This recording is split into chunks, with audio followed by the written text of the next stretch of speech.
Il y a eu un petit problème technique, ce n'est pas la faute de AI, mais c'était les 21 des 1 à 5.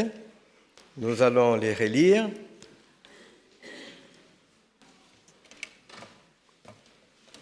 D'abord, ma pensée aussi pour ce que vient de se passer, pas simplement à Paris, mais au Liban aussi cette semaine.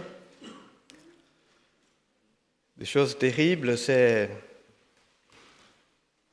difficile de transmettre la parole du Seigneur. Aujourd'hui, nous sommes quand même dans un jour qui est un jour béni, un jour qui est saint, un jour que Dieu a créé et qui nous a invités à entrer dans son jour, qui c'est à lui ce jour, pour notre bonheur. Mais nous sommes aussi en pensée avec tous ceux qui souffrent partout dans le monde. Et malheureusement, nous savons que jusqu'au retour du Christ, ça ne va plus s'arrêter. Alors, nous devons aussi prier pour que Jésus vienne bientôt. Pas simplement travailler pour cela, mais prier. Parce qu'avant la dernière bénédiction de la Bible, les derniers mots de la Bible, c'est une prière, une demande. Viens, Seigneur Jésus. Si nous ne demandons pas, il ne peut pas intervenir. Lorsque Dieu va chercher son peuple en Égypte, qu'est-ce qu'il dit à Moïse? Moïse, je viens chercher mon peuple parce qu'il crie, il demande. Alors que nous puissions nous rappeler de demander que Dieu nous utilise pour qu'il puisse venir bientôt. Alors lisons Apocalypse 21, versets 1 à 5. Nous avons passé toute cette semaine à réfléchir sur les prochains retours du Christ. Et le sujet qui nous est proposé pour ce matin, c'est la fin de la grande controverse. C'est un terme très utilisé par l'Église adventiste pour décrire les conflits, la lutte qui a engagé l'ange le plus puissant que Dieu avait créé, qui s'est révolté contre Dieu avec une grande partie du ciel et qui sont partis et qui mènent cette lutte depuis le ciel, avant la création du monde. Cette lutte s'est prolongée par la terre avec les premiers couples, Adam et Ève, qui ont choisi de s'éloigner de Dieu. Mais Dieu est amour, il avait établi un plan, il l'a mis en place, et ce plan est en train de se dérouler. Jésus a déjà fait l'essentiel, il a vaincu le péché et la mort, mais le projet n'est pas encore fini parce que nous sommes toujours là. Et ce que nous allons voir aujourd'hui, il s'agit des 3 derniers actes de l'établissement de ces plans, de ces projets, avant le début de la création parfaite. Alors, Apocalypse 21, 1 à 5.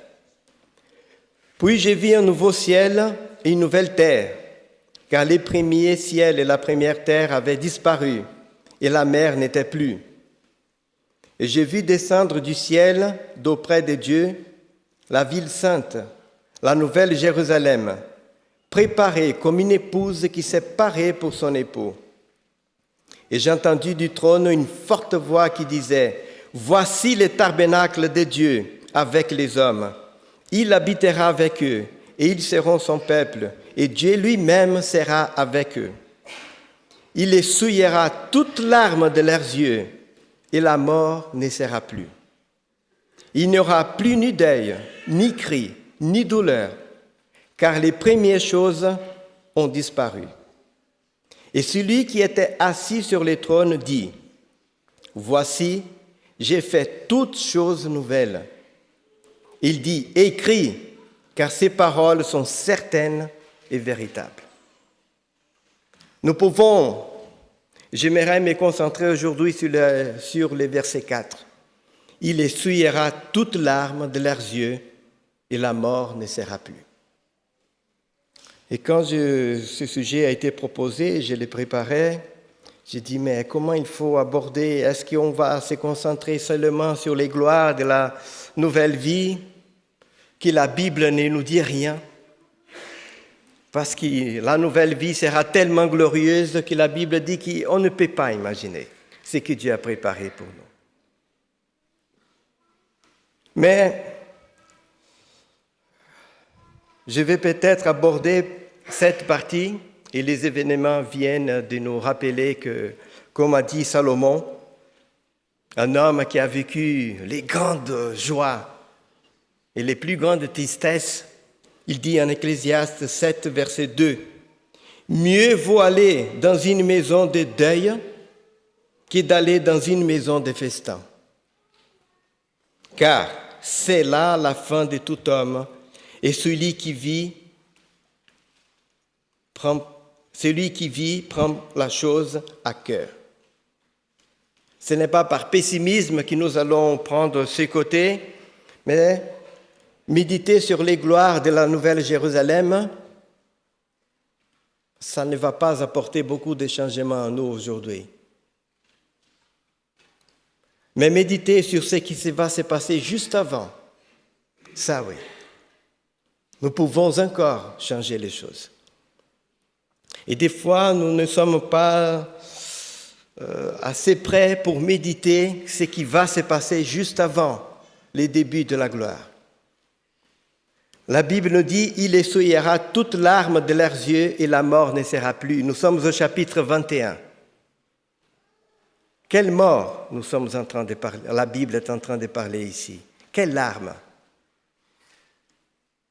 Les sauvés sont déjà depuis 1000 ans au ciel avec Dieu. Dieu vient pour accomplir les derniers actes, la destruction du mal et de tous ceux qui se sont attachés au mal.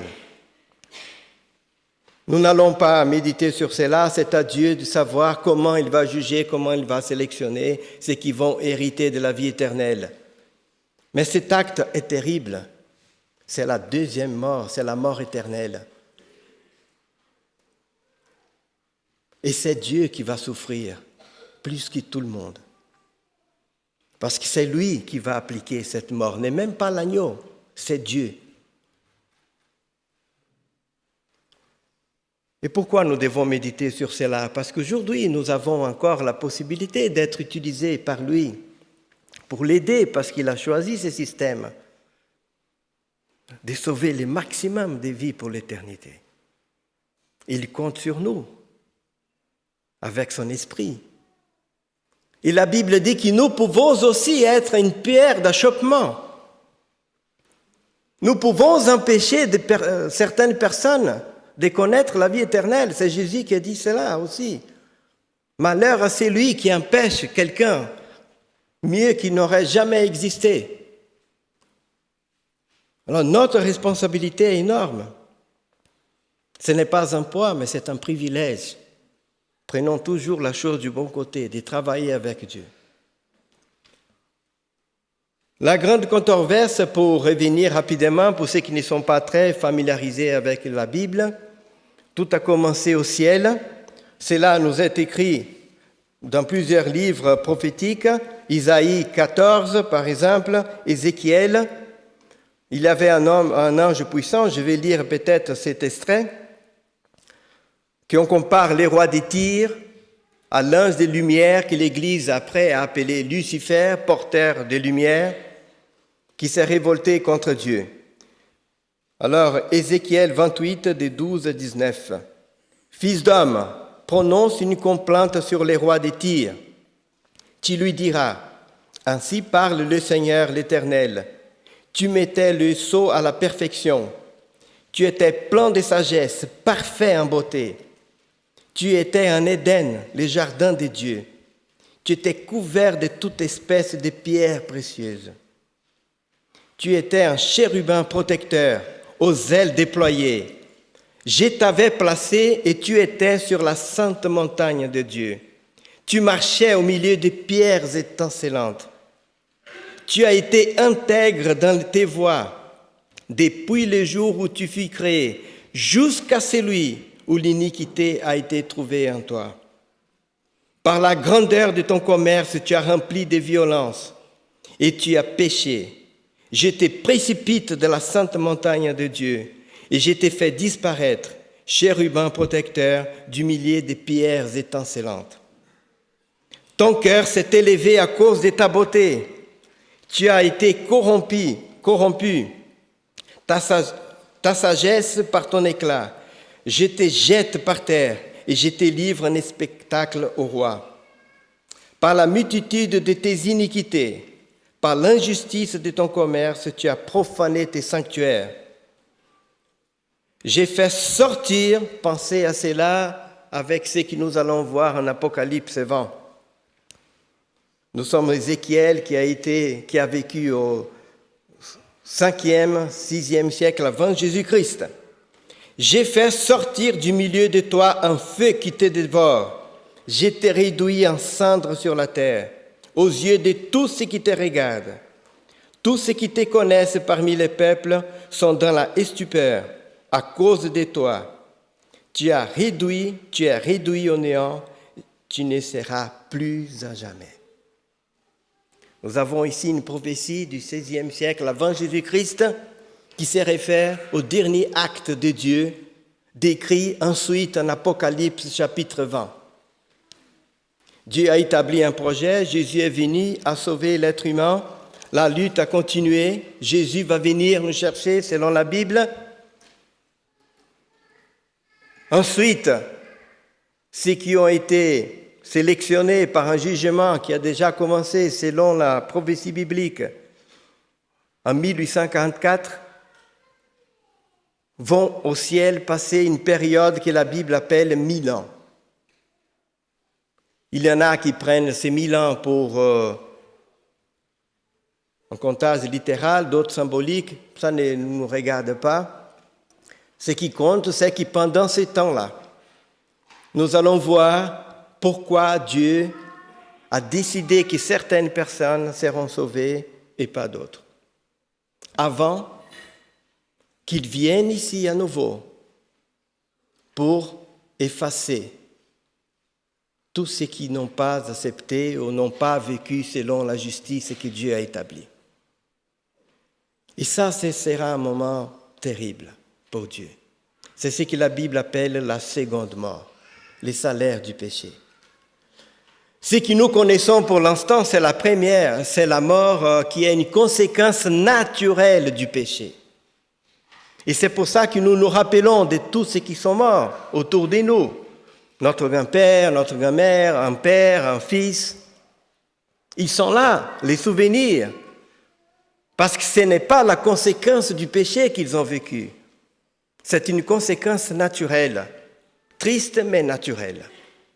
Ils existent encore dans la pensée de Dieu. Pas que leurs âmes sont quelque part, ils ne savent plus rien, mais elles peuvent revenir à l'existence. Mais la deuxième mort, c'est comme si la personne n'avait jamais existé. Il n'y a plus mémoire de la personne. La Bible nous dit cela. Et pour cela, il n'y a pas de possibilité de revenir. C'est une fois et c'est tout. Aujourd'hui, avec l'informatique, nous pouvons peut-être comprendre un peu cela. Bien sûr, la comparaison est très légère. Mais lorsque nous avons un dossier sur ordinateur, que nous cliquons « Effacer », il va encore à la poubelle. Vous pouvez les récupérer. Et même s'il demande « Vous voulez vraiment effacer » et que vous effacez la poubelle, il y a encore des programmes et des informaticiens, la police arrive à aller dans un disque dur qui a été effacé, ils arrivent encore à récupérer. Mais il y a certains programmes, surtout pour les militaires, qui vous effacez, il n'y a aucune possibilité technique de faire venir les dossiers. Ou si vous prenez les disques durs, vous les cassez, vous brûlez, c'est fini. Alors si vous allez faire un nettoyage du disque et que vous cliquez, il demande, attention, si vous cliquez, supprimez, vos données ne pourront plus jamais revenir.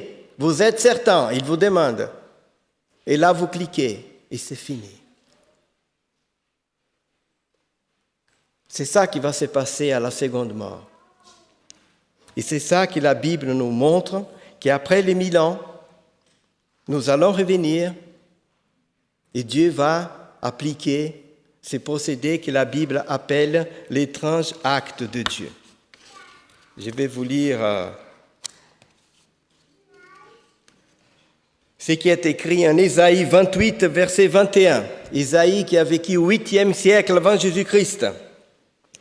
« Car l'Éternel s'élèvera comme à la montagne des Pérazim. Il s'irritera comme dans la vallée des Gabaons pour faire son œuvre étrange, pour exécuter son travail inouï. » Pourquoi? Parce que Dieu est amour. Dieu est un Dieu des vies. La Bible dit en Corinthiens 13:8, l'amour ne finit jamais.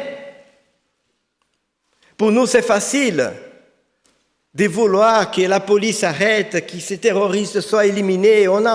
Des fois, on n'a aucune peine pour eux. Et s'ils disparaissaient pour toujours, ça n'allait pas nous faire pleurer. Parce que nous ne les aimons pas comme Dieu.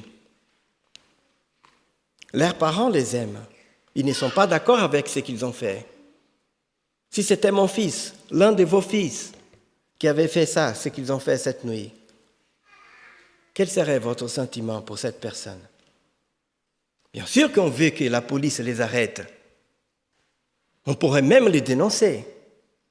Et si on était aux États-Unis avec la peine de mort, on serait peut-être même d'accord. Parce qu'ici, il est devenu tellement ignoble que son cerveau qui n'arrive plus à accepter et qu'il sort, il fera pire encore, il n'a plus rien à faire. Et qu'il est condamné à la chaise électrique.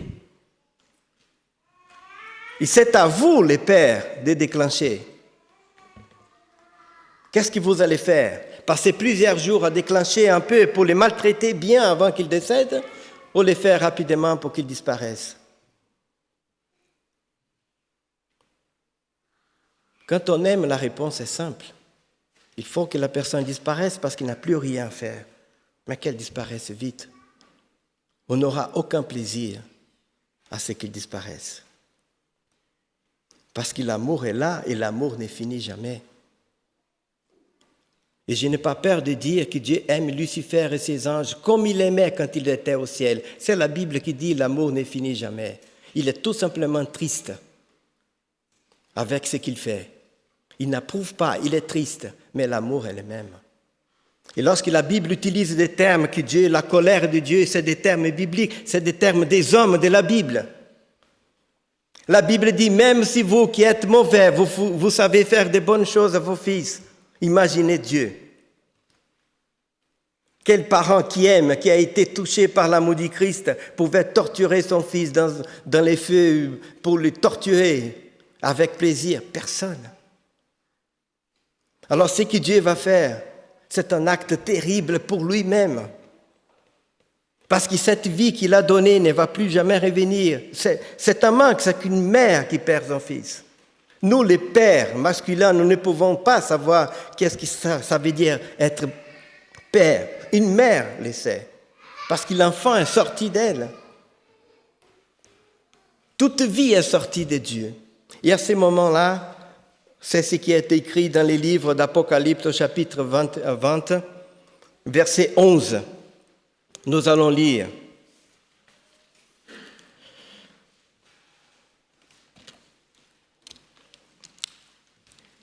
Versets 11 à 15. C'est après les 1000 ans. Puis je vis un grand trône blanc, et celui qui était assis, je l'ai vu, la Bible dit.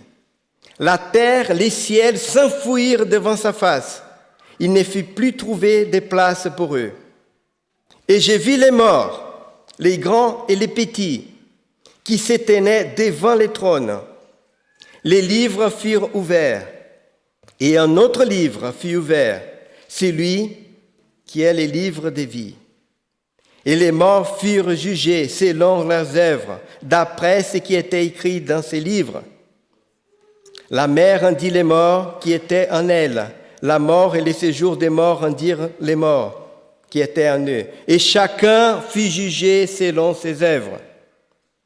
Puis la mort et les séjours des morts furent jetés dans les temps de feu. C'est la seconde mort, les temps de feu.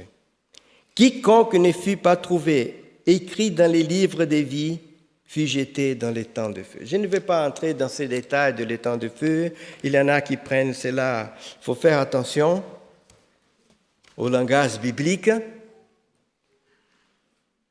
N'oubliez jamais que Dieu est amour. Dieu aussi est justice. Mais nous avons été créés à son image pour les comprendre.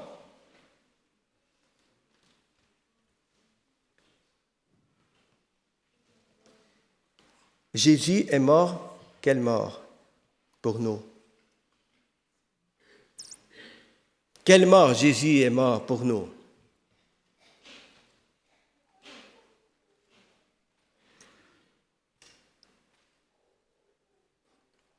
Bien sûr qu'il est mort la mort physique, mais s'il est mort pour nos péchés et que nous n'allons plus subir les salaires du péché, il est mort pour nous la deuxième mort. C'est pour ça qu'au moment de sa mort, il dit « Dieu, Père, pourquoi m'as-tu abandonné ?» La deuxième mort, c'est Dieu qui abandonne, sort de la personne. Jésus n'avait pas besoin d'aller sur la croix pour mourir cette mort. Il perdait déjà son sang au Gethsémani. Il explosait littéralement. Il allait continuer. Quelques heures après, il allait mourir.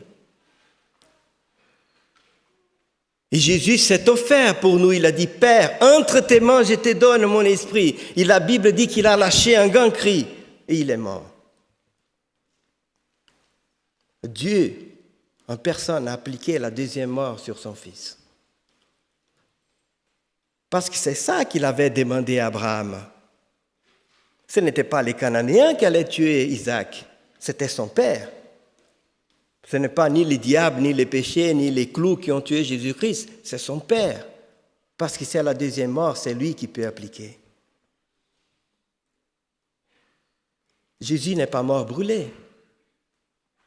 Il est mort en quelques heures sur la croix. Il n'est pas mort brûlé vivant. Si la deuxième mort, c'est les lacs de feu littéral, il devait être brûlé vivant.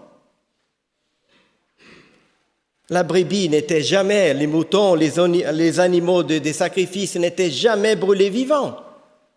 Ils perdaient leur sang pour montrer l'angoisse qui s'accause dans les cerveaux. Cette séparation de Dieu, comme Jésus perdait déjà son sang, et ensuite ils étaient brûlés pour disparaître. Deuxième argumentation, que les lacs de feu n'est pas la cause de la mort, c'est la séparation de Dieu. Et troisième, sincèrement, vous imaginez jeter une personne dans un volcan et elle reste là 1 heure, 2 heures, 3 heures. Physiquement, c'est impossible, elle n'arrive même pas au fond. La Bible dit que Nabuchodonosor a chauffé son four 600 ans avant Jésus-Christ, avec les méthodes qu'il pouvait. Et les gens, lorsqu'ils ouvraient les fours, ils sont morts. Vous imaginez la terre entière qui devient un lac de feu, les gens qui sont là des jours et des jours en train de brûler. C'est quoi ce Dieu-là qui va maintenir la vie de ces gens? Non, ça c'est symbolique, que Dieu va après effacer, c'est parce que la Bible ne pouvait pas trouver quelque chose de pire que les feux. Qu'est-ce qui s'est passé au World Trade Center? 400 mètres. Peut-être qu'il y en a parmi ici qui étaient là-bas, j'ai eu le privilège de voir un bâtiment de 400 mètres. Et elle avait une vitre devant, les pieds restent déjà comme ça, on n'a même pas envie de voir. Et les jours où il a eu ces attentats, que je voyais ces gens qui sautaient, combien de secondes pour arriver jusqu'au bout? Quelle angoisse! Et pourtant, ils préféraient sauter que rester dans les feux. À São Paulo aussi, j'ai vu un bâtiment en 1974 qui a pris feu. Et tout était filmé, et les gens regardaient, j'ai regardé, et les journalistes disaient, il va sauter. Ils regardaient les feux qui venaient derrière, la personne montait et après sautait. Il n'y a rien de pire que le feu. Alors la Bible a choisi cela pour nous donner un exemple de ce qui sera la deuxième mort que Dieu après va nettoyer avec le feu, mais ce qui compte pour nous, c'est que ça sera un moment difficile pour Dieu, d'effacer pour toujours ces personnes. Et pour nous aussi qui serons sauvés par la grâce de Jésus-Christ et de Dieu. Et avec ça, j'aimerais conclure pour que nous puissions méditer aujourd'hui, parce que ça peut changer encore les choses. Imaginons-nous que nous sommes là, en train de voir cette scène. Déjà aujourd'hui, c'est triste. Ce n'est pas un message pour nous faire peur ni tristesse, mais la Bible nous dit qu'il faut réfléchir sur cela. C'est déjà triste aujourd'hui de dire adieu à une personne. Des gens qui décèdent à 80, 90 ans, on pleure et nous avons l'espoir. Une personne qui a le cancer, qui peu à peu commence à mourir, ou un accident, qui les derniers moments arrivent, que les médecins disent si vous avez encore, voilà, la personne, elle va partir d'ici quelques instants.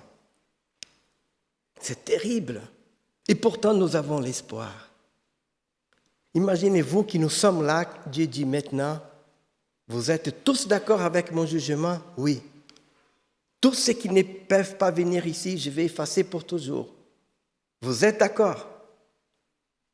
Parce qu'on ne peut plus jamais revenir en arrière. Et c'est nous qui allons dire oui.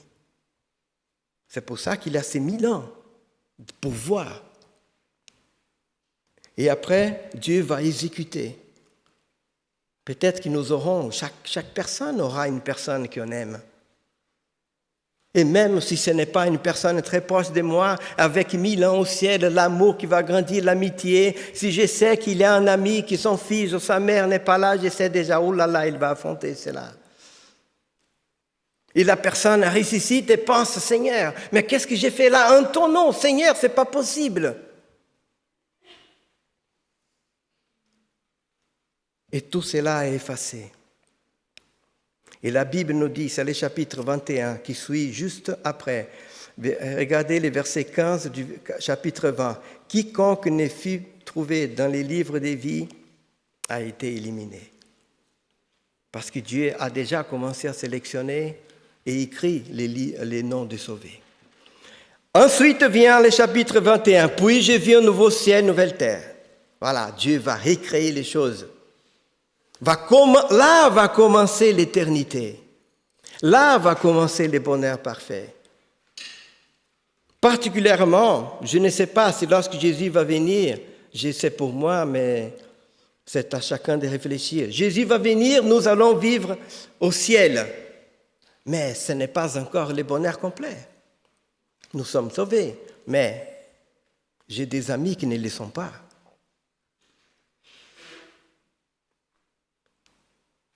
Et la fin de l'histoire n'est pas encore conclue. Nous savons que nous allons affronter ces moments terribles. Et ça doit changer notre pensée aujourd'hui, comme nous allons lire à la fin, Pierre dit, si nous savons que ces choses vont arriver, quel genre de personnes nous devons vivre aujourd'hui? Et c'est là qu'arrive maintenant, j'ai vu un nouveau ciel, une nouvelle terre. Et la ville sainte, la nouvelle Jérusalem. Et j'ai entendu les paroles et le verset 4. Qu'est-ce qu'il nous disait, le verset 4? Il essuyera toute larme de leurs yeux. Qui est cet-il? C'est lui qui était assis sur le trône. Dieu, pas l'agneau. C'est lui qui était assis sur le trône, qui a appliqué la deuxième mort. J'aime beaucoup cette phrase. Il va essuyer parce que nous allons tous pleurer. Déjà, de voir la souffrance, j'imagine, de Dieu. L'amour qui est en nous. Si Jésus nous a invités il y a 2000 ans, aimez vos ennemis, aimez-vous ceux qui persécutent. Même si Dieu, qu'est-ce que Jésus a fait à la sortie de Jérusalem lorsqu'ils ont rejeté les Christ? Il a pleuré, la Bible nous dit. Comme il s'approchait de la ville, Jésus, en la voyant, pleura sur elle. Justement parce que cette ville-là allait se perdre. Jérusalem, Jérusalem, qui tue les prophètes, qui lapide ceux qui sont envoyés. Combien de fois j'ai voulu rassembler tes enfants, comme une poule rassemble sa couvée sous ses ailes, et vous ne l'avez pas voulu. Voici, votre maison vous sera laissée. Mais je vous l'ai dit, vous ne me verrez plus jusqu'à ce que vous disiez, béni soit celui qui vient au nom du Seigneur. Jésus a vécu ça. Vous m'avez rejeté, vous avez rejeté les prophètes, c'est fini pour vous. Mais il a pleuré.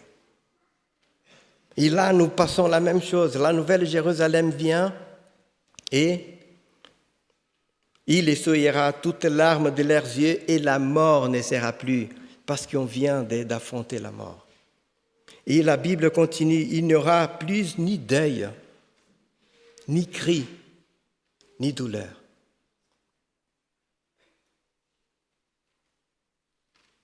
Car les premières choses sont passées. Voilà, c'est ça le projet de Dieu. Il va effacer pour toujours les mal. Pour la dernière fois, nous allons crier, pleurer, la tristesse est là. Il vient lui-même nous conforter, essuyer les larmes de nos yeux et après, il efface. Parce que la deuxième mort, les buts, c'est comme si la personne n'avait jamais existé. Oh, il n'a plus mémoire, ce n'est plus possible. Un exemple, si je connais mon grand-père qui est décédé, ma grand-mère, s'ils étaient décédés, éliminés de la deuxième mort, on m'aurait posé la question, Rivan, tu as eu un grand-père? Oui, bien sûr. Paternel, oui. Il s'appelait comment? J'aurais dit son nom. Mais si c'était la deuxième mort, quelqu'un m'allait me dire, tu as eu un grand-père? Oui. Il était comment son nom? Je ne sais pas. Mais tu as eu un grand-père quand même. Oui, bien sûr, sinon je ne serais pas là. Mais je ne me souviens pas. Et la même chose si serait ma mère ou mon fils. C'est ça les miracles de Dieu, la deuxième mort. Il n'y aura plus souvenir des choses passées et nous allons vivre l'éternité. Pour conclure, j'aimerais lire ce qui nous dit Pierre, qui a accompagné le Christ, exactement à propos de ces événements. 2 Pierre 3, 8 à 14. Mais il est une chose, bien-aimée, que vous ne devez pas ignorer. C'est que devant le Seigneur, un jour est comme 1000 ans, et 1000 ans comme un jour. Maintenant, il va expliquer pourquoi Dieu ne tarde pas, et pourquoi, au fond, Dieu tarde aussi. Il aurait pu faire ce travail beaucoup plus vite. Mais à mon avis, pour moi-même, je pense que Dieu sait. Je vais donner le maximum d'opportunités. Et la Bible nous dit cela parce que je ne vais pas dire à moi-même que je n'ai pas tout fait. Nous avons été créés à son image pour les comprendre. Qu'est-ce qu'il nous dit Pierre? Le Seigneur ne tarde pas l'accomplissement de la promesse comme quelqu'un le croit, mais il use de patience envers vous, ne voulant pas qu'aucun périsse, mais voulant que tous arrivent à la repentance.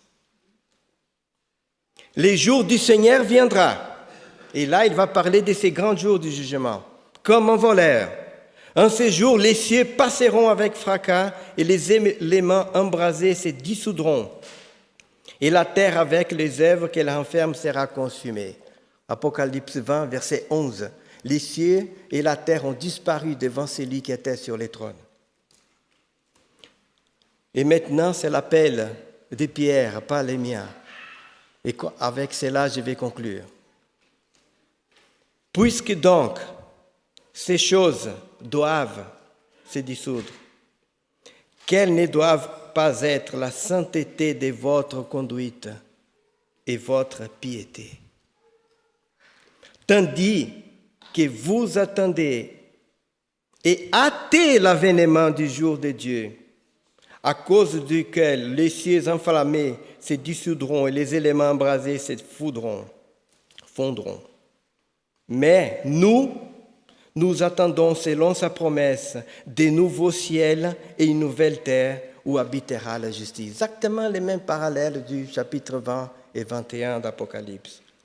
C'est pourquoi, bien-aimés, en attendant ces choses, appliquez-vous, moi aussi, à être trouvés par lui sans tache, irrépréhensibles dans la paix. Que Dieu nous bénisse, que nous puissions maintenant revenir. On était là dans ces moments et je vous invite, si vous voulez, moi, des fois je le fais, à réfléchir, entrer dans la machine du temps et être là. Imaginez ce qui va se passer. Et nous allons tous dire, j'aurais pu faire un peu plus. Ah Seigneur, si je pouvais retourner en arrière. Pas simplement un sentiment de culpabilité, c'est pas ça. Peut-être qu'un fils, ou moi-même, je ne serais pas là, ou je ne pouvais dire, ah, j'aurais pu faire plus pour mon fils. Non, Dieu le sait. Mais maintenant que nous sommes là, que nous ne sommes pas encore à ce moment-là, que notre vie soit tout entière à Dieu, afin qu'il puisse l'utiliser dans la misère que nous sommes, mais qu'il puisse nous transformer à chaque jour, afin qu'il puisse nous utiliser. Pour que lorsque nous soyons à ces moments-là, nous puissions dire aussi, j'aurais pu faire plus, c'est vrai, mais merci Seigneur parce que tu as fait aussi avec moi. Que Dieu nous bénisse, que nous puissions être encouragés, même si ces mots sont durs, mais c'est la parole de Dieu et de temps à autre nous devons y réfléchir. Que nous puissions être contents d'avoir déjà connu Jésus-Christ et que nous puissions être utilisés par lui. Et continuons à prier pour qu'il vienne bientôt. Merci pour votre attention et que Dieu vous bénisse par Jésus-Christ. Amen.